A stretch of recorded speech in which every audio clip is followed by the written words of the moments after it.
بسم اللہ الرحمن الرحیم۔ السلام علیکم ورحمۃ اللہ وبرکاتہ۔ اللہم صلی علی سیدنا و مولانا محمد وعلی آلہ وصحبہ وبارک وسلم۔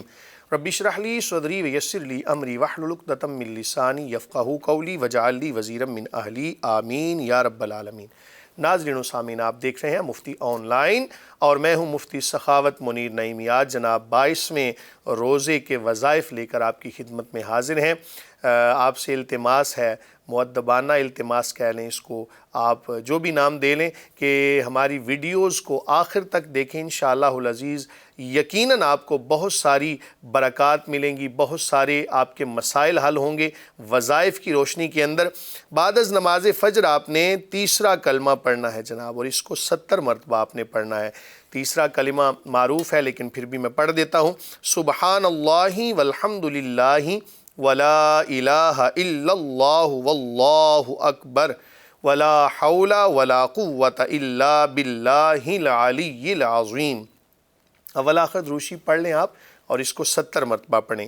نماز ظہر کی ادائیگی کریں اور سورہ فاتحہ آپ 7 مرتبہ پڑھیں اول آخر درود شریف کے ساتھ۔ سورہ فاتحہ بالکل معروف ہے اور اس کو ویسے بھی اپنی دعا کے اندر اس کو شامل رکھنا چاہیے۔ یہ ایک ایسی دعا ہے کہ اللہ تعالیٰ نے خود عطا فرمائی ہے۔ بعد از نماز عصر آپ نے 5واں کلمہ پڑھنا ہے، جس کو کلمہ استغفار بھی کہا جاتا ہے۔ بعض لوگوں کو کہے نا کہ آپ نے استغفار پڑھنی ہے تو وہ اسی طرح پڑھتے رہتے ہیں، استغفار بلکہ بعض لوگ تو استغفار پڑھتے رہتے ہیں۔ تو جہاں پر استغفار لفظ بولا جائے اس سے مراد یہ ہوتی ہے کہ اللہ کی بارگاہ میں توبہ کریں۔ اب وہ الفاظ کوئی بھی ہو سکتے ہیں، لیکن جہاں تک تعلق وظائف کا ہے وہاں آپ نے وہی جو وظیفہ آپ کو بتایا جائے اسی کو آپ نے پڑھنا ہے جناب۔ 11 مرتبہ اس کو پڑھنا ہے عصر کی نماز کے بعد اول آخر درود شریف کے ساتھ۔ استغفر اللہ ربی من کل ذنب اذنبته عمدا او خطأ سرا او علانیتا واتوب الیہ من الذنب الذی اعلم ومن الذنب الذی لا اعلم انک انت علام الغیوب وستار العیوب وغفار الذنوب ولا حول ولا قوة الا باللہ العلی العظیم۔ نماز مغرب کی ادائیگی کریں اور سورہ بقرہ کا پہلا رکوع جناب اور آخری 2 آیات، یہ دونوں وظائف کے اندر آج شامل ہیں۔ سورہ بقرہ کا پہلا رکوع بھی اور آخری 2 آیات، ان کو آپ نے 11 مرتبہ پڑھنا ہے جناب اول آخر درود شریف کے ساتھ۔ نماز عشاء کی ادائیگی کریں اور صلاۃ التسبیح کی 4 رکعات جو کہ معروف ہیں بالکل، اور ہم نے اس کے حوالے سے تذکرہ بھی کیا تھا کہ نماز تسبیح جو ہے، صلاۃ التسبیح جس کو کہا جاتا ہے، اس کی ادائیگی کیسے کی جاتی ہے۔ اس کے بعد آپ نے صلاۃ التسبیح پڑھنے کے بعد آپ نے درود شریف پڑھنا ہے 40 مرتبہ۔ درود شریف کوئی سا بھی آپ پڑھ سکتے ہیں، صلی اللہ علی حبیبہ سیدنا محمد وعلی آلہ واصحابہ وبارک وسلم یا وصحبہ وبارک وسلم۔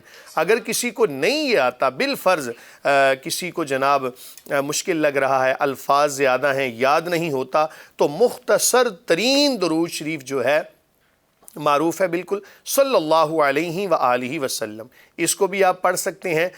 جب بھی آپ درود و سلام پڑھیں تو ساتھ نبی کریم صلی اللہ علیہ وآلہ وسلم کی آل کا بھی تذکرہ کریں۔ یہ وہ ہستیاں ہیں جناب آل رسول صلی اللہ علیہ وآلہ وسلم کے جن کے صدقے سے دعائیں قبول ہوتی ہیں، جن کے صدقے سے اللہ تعالی ہماری بہت ساری مشکلات کو آسان فرما دیتا ہے۔ ان کی قدر کیا کریں، بلکہ یوں کہنا غلط نہیں ہوگا کہ جہاں جہاں بھی چاہے کوئی سید زادہ ہو، سید زادی ہوں، آل رسول صلی اللہ علیہ وآلہ وسلم کے ساتھ جن کا تعلق ہو، اگرچہ وہ گناہ گار بھی ہوں ظاہری طور پر، تب بھی ان کی تعظیم ہمارے اوپر لازم ہے۔ یہ وہ گھرانہ ہے کہ جناب جن کی شان اللہ تعالیٰ نے بلند فرما دی، جن کا تعلق، جن کا خونی رشتہ حضور نبی کریم صلی اللہ علیہ وآلہ وسلم کے ساتھ ہے۔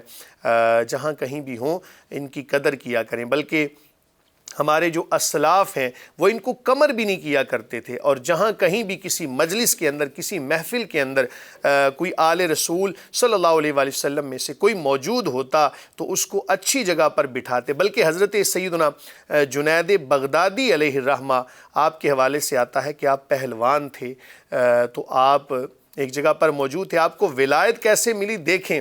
ایک سید زادہ تھا، تو بھوک کا یہ عالم تھا، آپ پاس کوئی چیز ایسی نہیں تھی، کوئی روپیہ پیسہ نہیں تھا، تو حضرت جنید بغدادی ایک سرکاری پہلوان تھے، بادشاہ کے دربار میں ہوتے تھے، تو وہاں پر اعلان ہوا کہ کون ہے کہ جو حضرت جنید، ابھی چونکہ ولی اللہ نہیں بنے تھے، اس طرح کا کوئی معاملہ نہیں تھا، اللہ تعالیٰ کی طرف سے وہ خاص انعامات عطا نہیں ہوئے تھے، جب اعلان ہوا تو ایک سید زادے نے خواہش ظاہر کی اپنی بیوی کے ساتھ کہ میرا دل کرتا ہے کہ میں جا کے تو اس کے ساتھ مقابلہ کروں تاکہ مجھے کچھ نہ کچھ انعام مل جائے گا، کچھ وقت اچھا گزر جائے گا۔ بات کو مختصر کرتا ہوں کہ جب میدان کے اندر آئے نا تو آ کے کہا، کان کے اندر کہا کہ جنید میں پہلوان نہیں ہوں، میں سید زادہ ہوں، بھوک کا یہ عالم ہے، تو بس اس چیز کو مد نظر رکھنا۔ حضرت جنید بغدادی علیہ رحمہ دل پر اتنی یہ کیفیت طاری ہوئی، اتنا اثر ہوا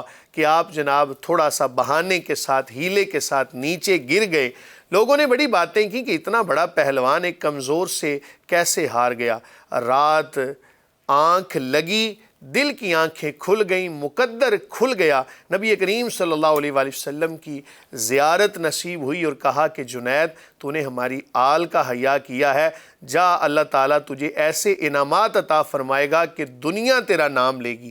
آج ہم ان کا نام فخر کے ساتھ لے رہے ہیں۔ اس کی وجہ کیا تھی کہ صرف انہوں نے حضور نبی کریم صلی اللہ علیہ وآلہ وسلم کی آل کا ادب کیا۔ آل رسول صلی اللہ علیہ وآلہ وسلم کے آداب کے ساتھ ساتھ نبی کریم صلی اللہ علیہ وآلہ وسلم کے علوم کے جو وارثین ہیں، علماء ہیں، فقہاء ہیں، محدثین ہیں، ان کا بھی تذکرہ کریں۔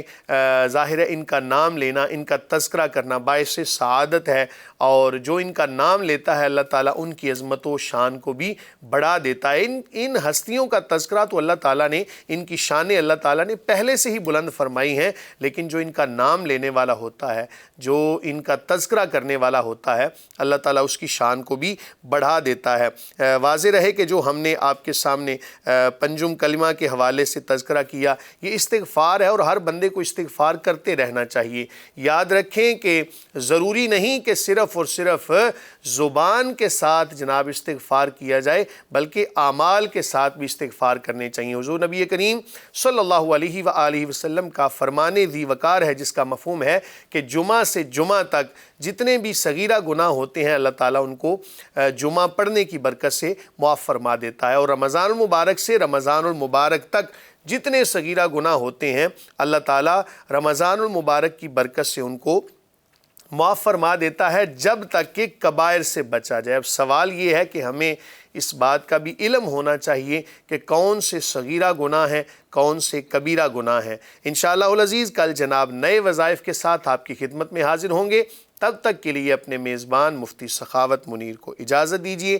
اللہ حافظ۔